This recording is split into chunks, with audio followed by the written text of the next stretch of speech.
So on rhythm changes, as on all the pieces that we're working on, something that's really important is to be able to play your chord voicings everywhere on the neck that you can find them. You know, if we have a B flat, be sure that you can play it in different areas of the neck.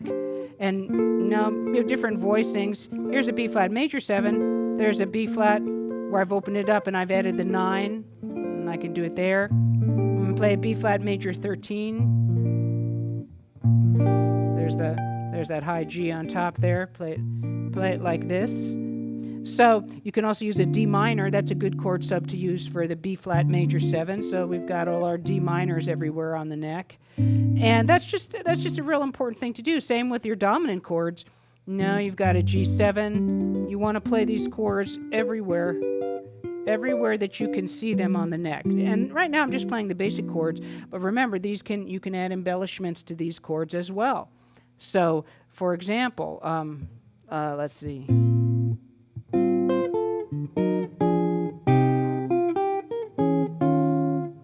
So there, that was a G. So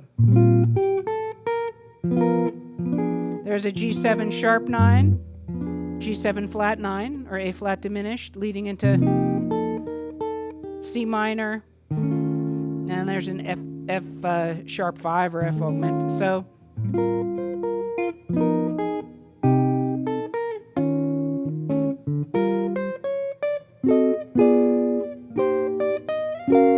see there, I'm actually voice leading. I'm working with the high notes to create some nice colors and some nice textures. Even if you just play pretty simply and just keep a 4 to the bar thing.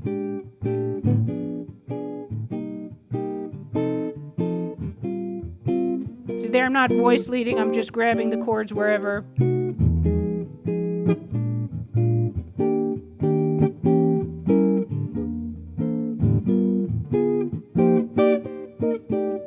But see, when I voice lead, it's a much different sound.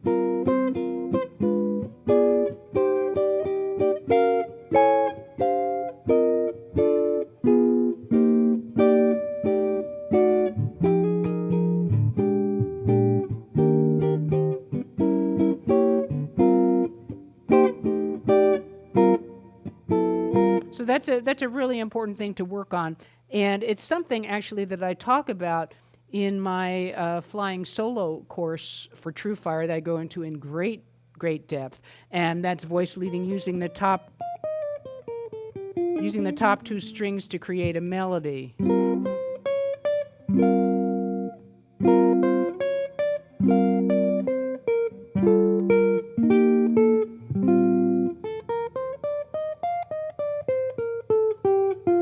So I'm just playing up and down the scale and then putting chords in with it, which is a great technique to use. One of the other things that's important, again, this is in the context of a guitar trio where it's just guitar, bass, and drums. One of the things that you can do is you can play chords for a long time, or you can play single lines for a long time, and you can mix and match. So if we're doing just chords, eventually I will want to play more intricate rhythms. I could start with there's the 4 to the bar, or I can go into a Charleston, which is accenting 1 in the end of 2. 1 and 2 and 3 and 4 and 1 and 2 and 3 and 4 and 1, 2, 4 to the bar. So I could do that basic rhythm, or I can start voice leading and creating different types of rhythmic hits using different types of rhythmic accents.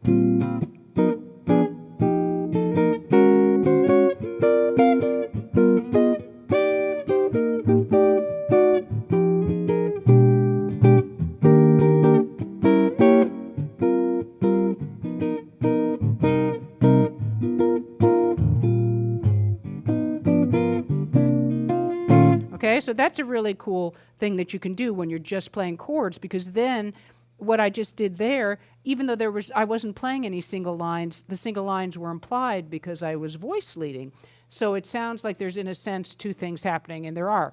There's the chordal hits in the rhythm, but then there's a melody being played with it. So, and you can work very simply. You don't have to play this intricate stuff at first. You do something like this. So there's a B flat 6/9. There's the 6/9 and adding the 9 on top. and then I did a G7, sharp 9, flat 9, sharp 5, flat 9. So into regular C minor, and then I fed right up the scale. Da da da dee. C minor to F9.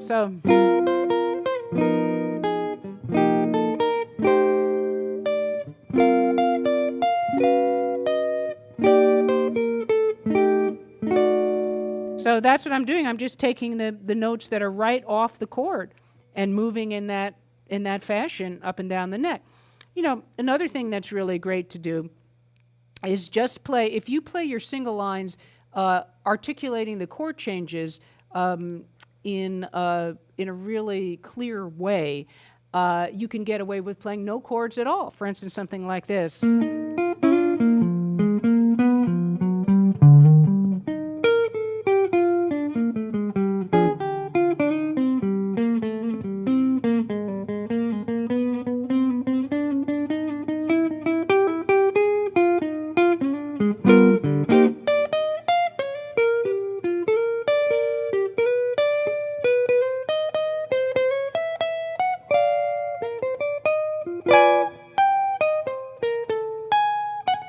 So there I was playing single lines just by now. I had a few little tiny hits every now and then that I threw in, a few little chordal hits, but essentially I was just playing some melodies, but I was really articulating the notes in the chords, or what I like to call arpeggiating through the changes. So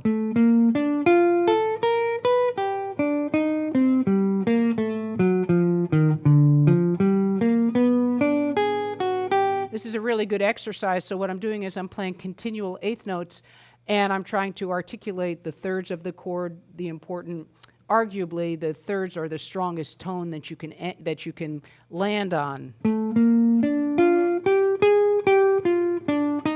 See, I didn't play the C minor chord there, but when I hit that E flat, that really sounded like the chord had changed.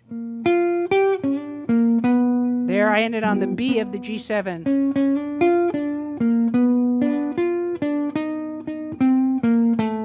And there, then I ended on the A of the F7 chord. So if you articulate the thirds, and again, I go into this a lot in my Guitar Arpeggio Studies on Jazz Standards, which is a book that I wrote for Mel Bay Publications. I talk about being able to play the arpeggios all the way through a piece and how important it is.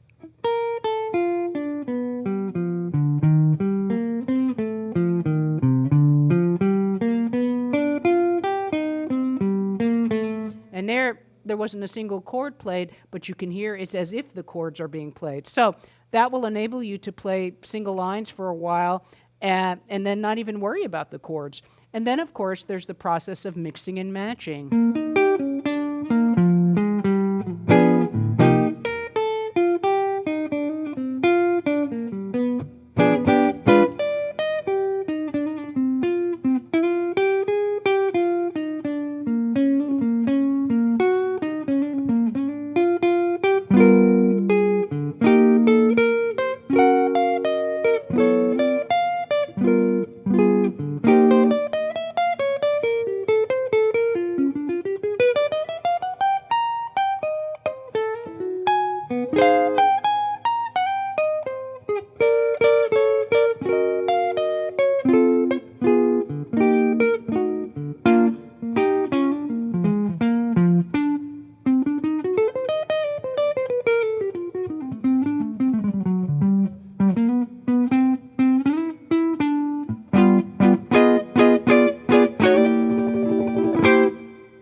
So that was an example of mixing and matching, going back and forth between using single lines and chords and voice leading and combining them all together in a more natural playing, situation.